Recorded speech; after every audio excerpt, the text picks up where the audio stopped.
Nigeria has recorded the sharpest surge in fuel pump prices globally, with petrol costs jumping by more than 40%, according to data from global petrol prices. This underscores a persistent paradox in the country's energy landscape.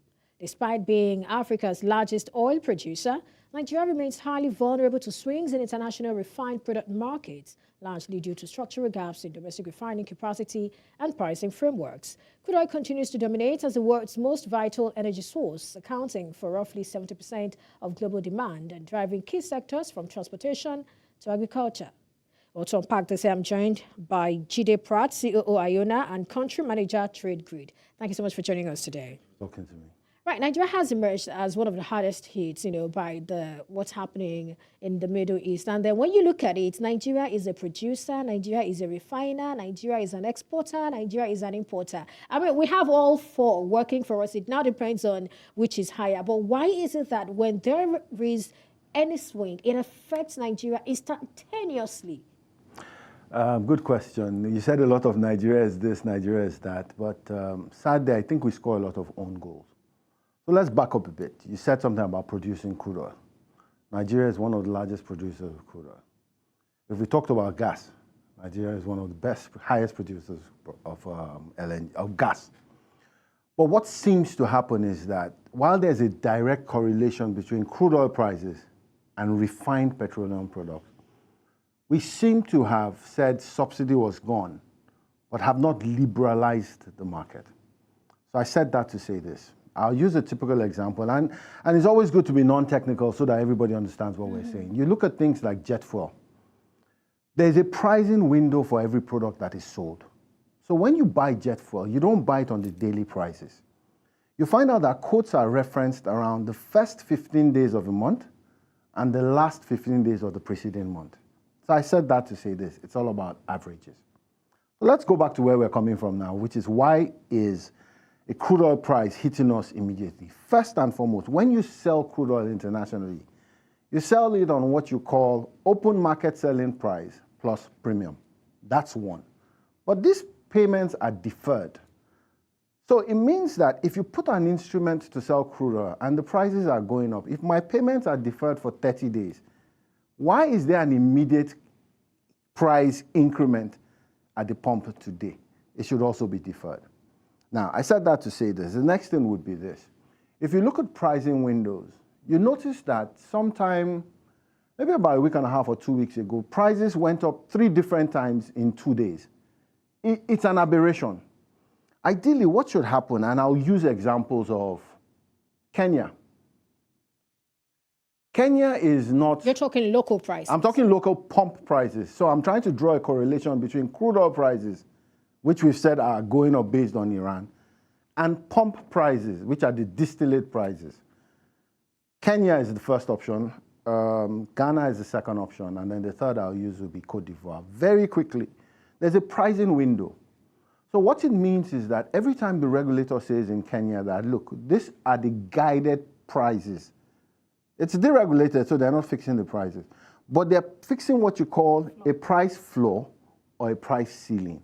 If a price floor is in place, it means that we're looking at what the price build-up components have been over 14 days, as would be in Ghana, over 30 days, as would be in Kenya, and over 24 days, as would be in Cote d'Ivoire.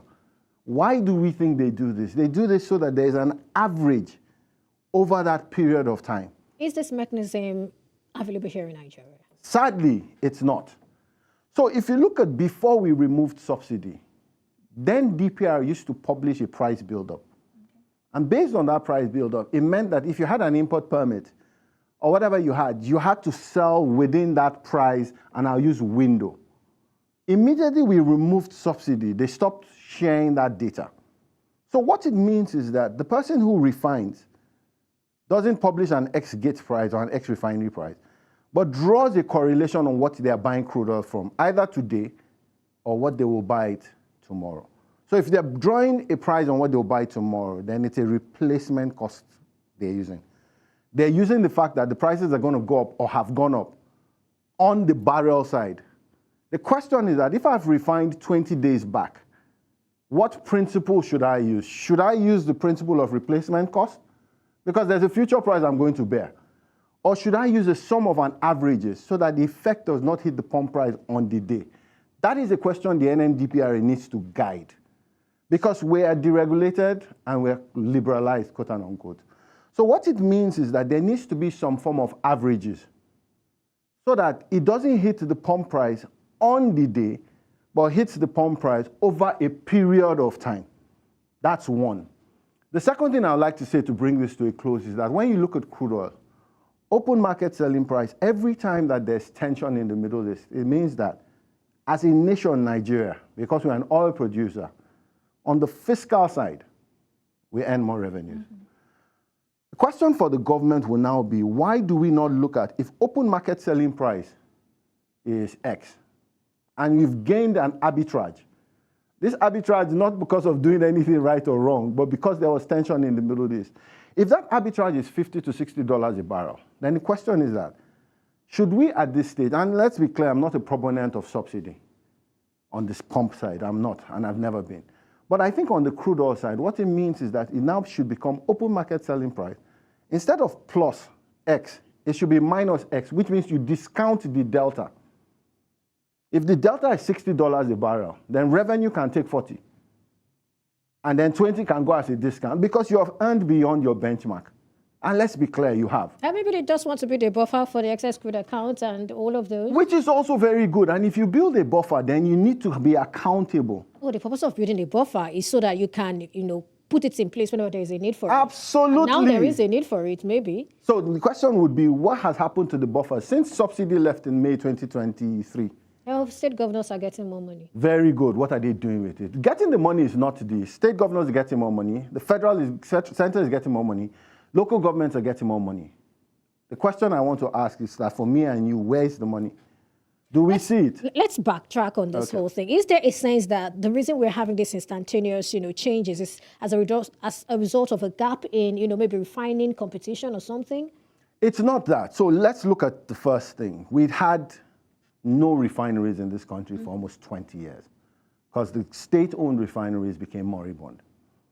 A private individual goes to source money and decides that there's a gap here. It's not doing it for any altruistic reason, but there's a gap here, so let me cover this gap. So refining capacity now, if you look at it, technically is almost excess. And why do I say almost excess? Because a 650,000 barrel capacity refinery is a super refinery. What that means is that it can refine almost 70% of our need today. Well, it recently said it does much more than Nigeria's local need, and it also has some for it to export. Now that's left to be tested. It's okay for it to say. Every refinery will ramp up from 0 to hero. So it means that on your way up, you would have shut-ins, you would have maintenance, you'd have different things. But let's look at it that if it's 70%, then what it means is that 30% must be balanced by maybe imports, most likely, in fact, imports. However, this is the point. Every time you continue to produce as a super refinery, you are not producing for only one country. The super refinery can produce for the whole sub-Saharan African region. That's the plan. So it means that every time you refine, if you're the only one refining, if nobody is importing at that side, then there's a stock gap because that 30% is left fallow. It also means that in terms of price control, you become the determinant of what prices should be sold.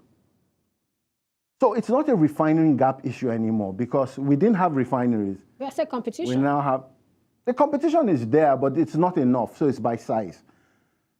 That is not the only refinery in the country. You've got modular refineries.